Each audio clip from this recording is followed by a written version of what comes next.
Praise the lord. పునరుద్ధానుడైన యేసు క్రీస్తు నామములో మీ అందరికీ నా శుభాభివందనాలు. బాగున్నారా?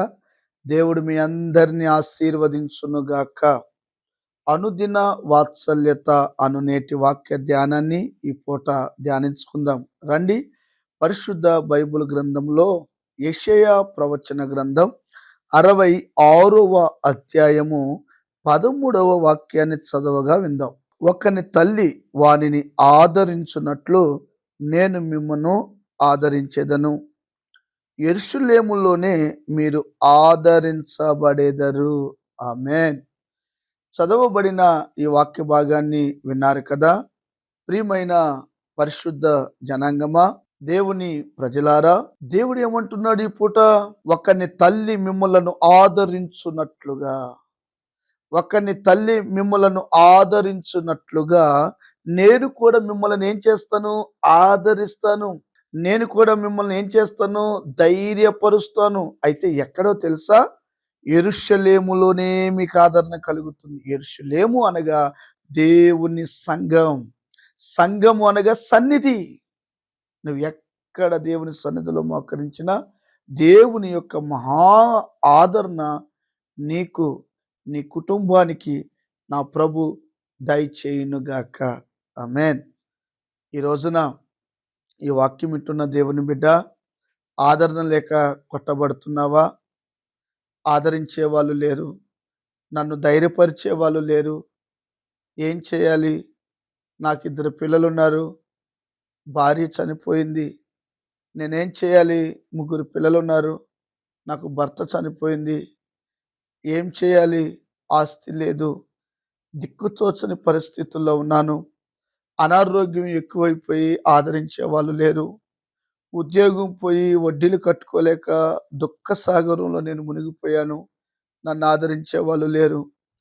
నాకు కండబలం ఉంది, గుండె బలం ఉంది, ధన బలం ఉంది, ఊరు బలం ఉంది. అందరూ అంతటా నాకున్న నన్ను ఆదరించే వాళ్ళు ఎవ్వరూ లేరని నువ్వు కృంగిపోయావా? బాధపడుతున్నావా?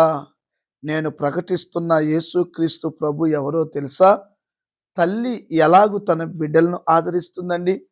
మీరు గమనిస్తే ఆ తల్లి పుట్టినప్పుడు ఆ బిడ్డను చక్కగా ఎత్తుకుంటుంది. ఏడిస్తే చాలు పనిచేసుకున్న తల్లి కూడా పరిగేసుకుంటూ వస్తుంది. వాడు కంగారు పడిపోతే చాలు గమనిస్తూ ఉంటుంది. నిద్ర పట్టకపోతే ఈ బిడ్డకి ఏమైందో అని తల్లి కంగారు పడి ఆతృతతో వాడిని పరీక్షిస్తూ ఉంటుంది. ఒకరోజు పాలు తాకపోతే వెంటనే వాడిని డాక్టర్ దగ్గర తీసుకువెళ్తుంది. ఏమైందో ఏమైందో ఈ బిడ్డకి, ఏమైందో ఈ బిడ్డకి, ఏమైందో ఈ బిడ్డకి, ఏమైందో నా ఈ బిడ్డకి అని చెప్పి తల్లి కంగారు పడిపోతూ ఉంటుంది. ఆ తల్లి ఎలాగూ తన బిడ్డలను, చంటి బిడ్డలను ఎలాగూ హత్తుకొని ఆదరిస్తుందో, ఆ తల్లితో మన ప్రభువైన యేసుక్రీస్తు పోల్చి నీతో మాట్లాడుతున్నాడండి. ఒకవేళ తల్లి అన్ని విషయాల్లో నిన్ను ఆదరిస్తుందో లేదో నాకు తెలియదు, కానీ దేవుడు మాత్రం ఖచ్చితంగా నిన్ను ఆదరించగలడు, నిన్ను ధైర్యపరచగలడు, నిన్ను బలపరచగలడు. ఎటువంటి పరిస్థితుల్లో ఉన్నవారిని ఆయనను ఆదరించడానికి ఆయన ఎవరో తెలుసా? శక్తి కలిగిన దేవుడు. ఎవరిని ఆదరిస్తాడు మరి? యెరూషలేములో ఉన్న వారిని ఆదరిస్తాడంట. నేను మీకు ఒక విషయం చెప్తాను, వినండి. మాకు సమీప పట్టణంలోనే ఉంటుంది ఒక తల్లి. భర్త బాగా అనారోగ్యంతో, ఆస్మాతో ఎన్నో హాస్పిటల్ తిప్పినా తగ్గలేదు. 3 పిల్లలు. భర్త చనిపోయాడు. ఆ 3 పిల్లలను పెట్టుకొని ఆ తల్లి చిన్న మిషన్ కుట్టుకుంటూ ఆ 3 పిల్లల్ని చదివించుకుంటూ కష్టపడతా ఉంది. ఒకరోజంట వారింటికి వెళ్ళినప్పుడు సాక్ష్యం చెప్పినప్పుడు నా కళ్ళల్లో నీళ్ళు ఆగలేదు. అన్నం లేదు. అప్పటికి 2 రోజులు అయిపోయింది వాళ్ళ ఆహారం వండుకొని. ఇంట్లో చూస్తే బియ్యం లేవు, తెచ్చుకోవడానికి డబ్బులు లేవు. ఆ రోజుల్లో 25 ఏళ్ల క్రితం మరి మిషన్ కుట్టుకుంటే కొద్దిగా వచ్చేవి. చాలీ చాలని డబ్బు, పేద బ్రతుకులు, ఆదరణ లేదు. ఆ తల్లి, పిల్లలేమో ఆకలని అడుగుతున్నారు. రాత్రిది ఏదో కొంచెం ఉప్మా ఉంటే అదే బాక్స్‌కు పెడితే, ఆ బాక్స్‌కి మధ్యాహ్నం లంచ్ టైమ్‌లో ఓపెన్ చేసి చూస్తే అది పాడైపోయి ఉండేది. అలాంటి పరిస్థితుల్లో ఆ తల్లి ఆదరణ లేక, పిల్లలకి సరిగ్గా భోజనం పెట్టుకోలేక ఎంతో కంగారు పడేది. అయితే ఆ తల్లి దైవజనులను వెంబడించింది. యెరూషలేములోనే ఆమె స్థిరంగా నిలిచి ఉంది. ఆ యెరూషలేములో ఆదరణ దొరికింది. దైవజనులు ఎంతో ఆ కుటుంబాన్ని ఆదరించారు. ఒకరోజు ఆమె ఏడ్చి ప్రార్థన చేసుకుంటా ఉంటే, ఎవరికో దేవుడు దర్శనంలో చెప్పాడంట, నా కుమార్తె ఆదరణ లేక బాధపడుతుంది. ఆమెకి భర్త లేడు. నువ్వెళ్ళి ఒక బియ్యం కట్ట ఇవ్వు, నూనెవ్వు, ఆమెకు కావలసిన ఒక రూ. 100 చేతిలో పెట్టు. దేవుడు ఆమెకు ప్రేరేపిస్తే వాళ్ళొచ్చి అడగక మునిపే అన్నీ తీసుకొచ్చిచ్చి, ఆమెని ఆదరించి, ధైర్యపరిచి వెళ్ళారంట. ఆ ఆదరణ పొందుకున్న ఆమె, దేవుడు నన్ను ఆదరించాడు. దేవుడు నా కుటుంబంతో ఉన్నాడు. దేవుడు మా పిల్లలతో ఉన్నాడని ధైర్యం తెచ్చుకొని ఆ తల్లి దేవుని సన్నిధిని గట్టిగా పట్టుకుంది. అపోస్తుల బోధను గట్టిగా పట్టుకుంది.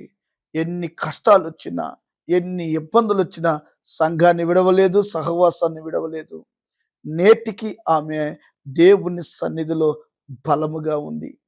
ఒకరోజు ఆమె కన్నీళ్లు చూసిన దేవుడు ఆ కుమారుడిని ఆశీర్వదించాడు.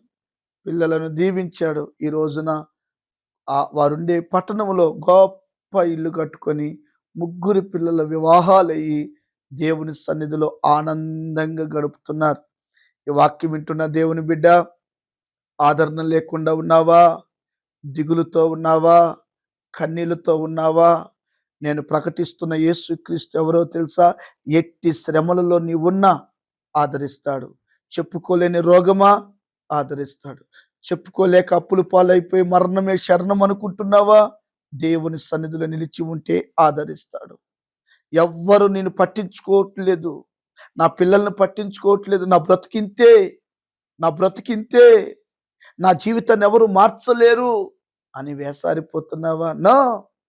నా ప్రభు చెప్తున్నాడమ్మా, తల్లి, చెల్లి, కుటుంబస్తులారా, మీతోనే నా ప్రభు మాట్లాడుతున్నాడు.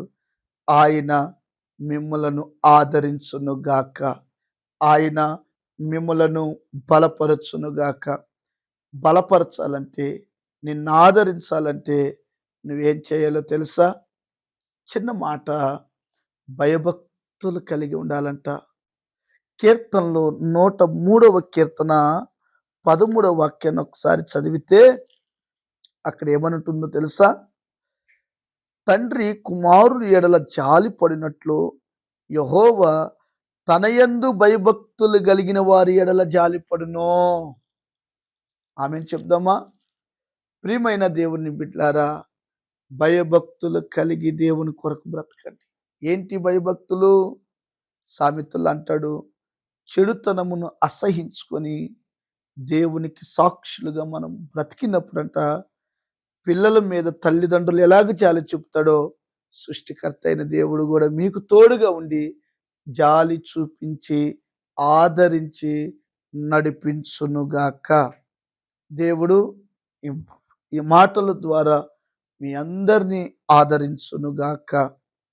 తలలు వంచండి, కళ్ళు మూయండి. చిన్న ప్రార్థన. ప్రేమ కలిగిన మహాపరిశుద్ధుడా, యెరూషలేములో ఆదరణ కలుగుతుందన్నావయ్యా. ఎంతో మంది ఈ వాక్యాన్ని వింటున్నారు. ఆదరణ లేని స్థితిలో వింటున్నారేమో ప్రభువా, మీరు ఆదరించండి, ధైర్యపరచండి, రాకడకు సిద్ధపరచండి. ఈ చిన్న ప్రార్థన మీ సన్నిధికి చేర్చుకోమని యేసు నామమున అడిగి పొంది నాము తండ్రి. ఆమేన్. ఆమేన్.